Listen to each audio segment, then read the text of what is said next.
you have to convince yourself. If you're not fully committed, or if you have grave doubts that your idea is any good or it's even worth trying, how can you ever convince someone else?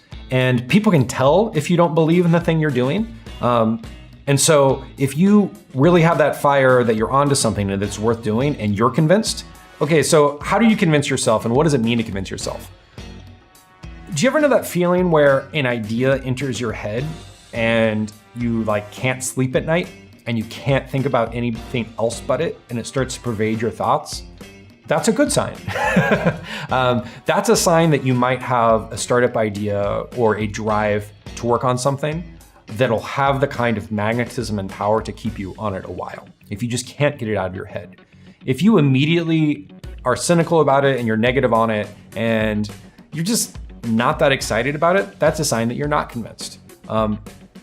This is something that comes out in YC companies a lot, is I always encourage people to work on the thing that they are very excited about and obsessed with, even at the expense of working an idea that may seem easier to raise money for, that may seem more commercially viable, that may seem more like something that impresses other people. And the reason I encourage this is I've consistently seen teams that don't believe in the thing they're doing secretly and they're not convinced by, when they run into a rough patch, and everyone always does, but when they run into a rough patch, they give up. And I've seen teams where they really deeply are convinced of what they're working on. They're convinced at the very least that they want to keep working together, they want to keep their startup going. And I've seen those teams overcome almost every kind of setback you can have. You can run out of money and somehow survive. You can you could have to completely pivot and change your idea. But if you believe in what you're doing in the big sense, you can recover from that. You could have team members quit, you name it. And if there's something deeply held in the mind of the startup founders about why they're doing what they're doing, they can keep going.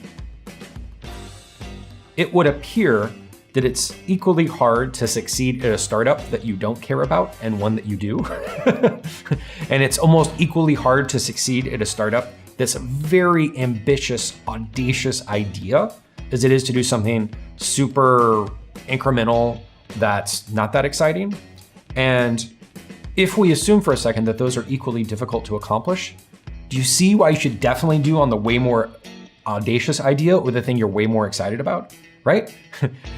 What's the point? It's almost like if you had to travel 1,000 miles to go somewhere you want to visit versus travel 1,000 miles to somewhere that you're ambivalent about, always go to the place you're much more excited about. And the fact is, your excitement and enthusiasm about it will encourage the chance that you're actually going to get there.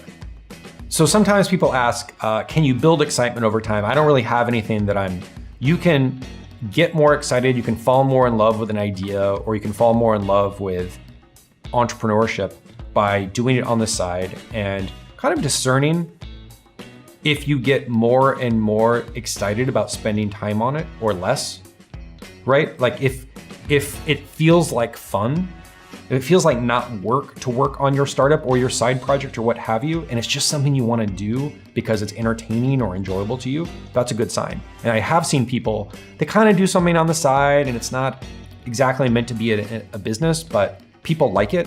And the positive feedback loop of putting something out in the world and having people recognize it and appreciate it makes them more and more excited about spending more time on it. And so you can definitely get data points from the external world that cause you to take your side project or your idea more seriously. And so in conclusion, to convince other people to join your startup, you first have to convince yourself.